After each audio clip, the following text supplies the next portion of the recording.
Explosions, arrivals and new destruction. Not a single night passes quietly in Mykolaiv. Russian troops again fired several shells into the city. Explosions were heard in different parts of Mykolaiv. Fires broke out at the arrival sites. One of the shells damaged a local trauma center.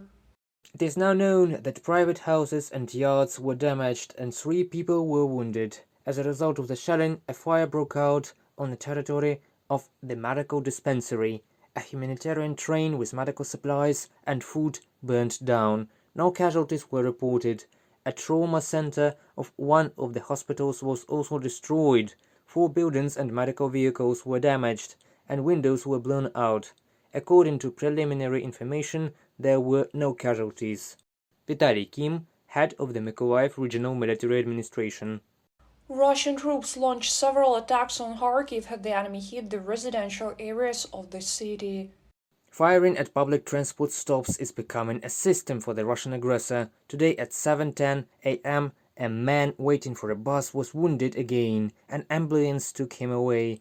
There are several arrivals in the Saltivsky district. A man was also wounded, and cars were damaged in the yard of a multi-story building. Igor Terechov, Kharkiv mayor. The American Institute for the Study of War believes that the Russian army is creating conditions for an offensive to the west in the direction of the Kharkiv region or towards Kharkiv itself. They may use their positions near Balakleya and Velika Komishvacha as bridgeheads for the offensive operation. Russian troops also shelled the Dnipropetrovsk region during the night as they hit the Nikopol and Kryvyi Rih districts. More than 60 arrivals are reported. There are casualties among civilians. Power lines were also damaged. Several settlements were left without electricity. The Russian army deliberately targeted residential areas. People who were sleeping at the time. 2 women were wounded. One of them is hospitalized. She is in a serious condition. In Marhanets, 8 private houses were damaged. 6 children were sleeping peacefully in one of them. The youngest is only 2 years old. All of them were rescued. The children are unharmed. A Kyiv and a Sun factory were hit. The power grid was knocked out. The city is partially without electricity. Valentin Reznichenko, head of the Dnipropetrovsk Regional Military Administration. Meanwhile, in Nikopol, utility services continue to eliminate the consequences of shelling by the Russian army and restore the city's infrastructure. A lot of Nikopol residents ask the question, when will it all end? When will there be no shelling? Unfortunately, no one will tell you, because there is no such information.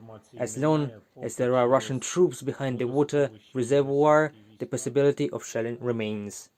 It was calm in the Odessa region overnight. However, local authorities warned that the Russian troops are stepping up their air force to control the northwestern part of the Black Sea. There is a threat of missile strikes. There are at least 6 carriers of operational tactical sea-based caliber missiles at sea right now. I ask you very much once again not to ignore the air raid alarms. According to law enforcers, more than 300 people are still missing in the Kyiv region after Russian troops have been there.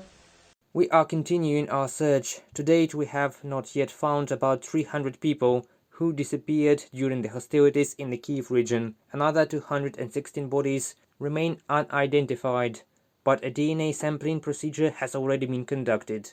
Andriy Nebytov, head of the main department of the National Police in the Kyiv region. In the Kherson region, the Ukrainian armed forces attacked a train with military equipment, ammunition and manpower of the enemy. They also destroyed several strongholds of Russian troops. Our